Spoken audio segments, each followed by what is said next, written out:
Tina på framhoppningen också. Du vill? Varsågod. Jag kräver så mycket. Hej Krux.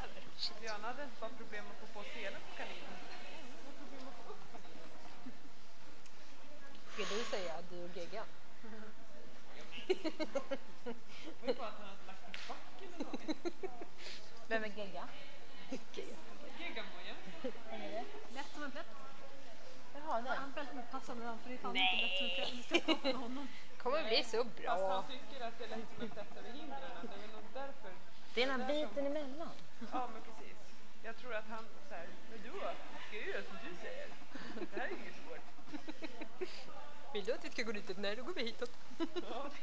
Den här kör typ samma också. Jag kan själv. Det där var lite mer hysteriskt. Geggan är inte hysterisk någonstans. Han är bara där. Jag gör sådana bakledsvändningar. Sush!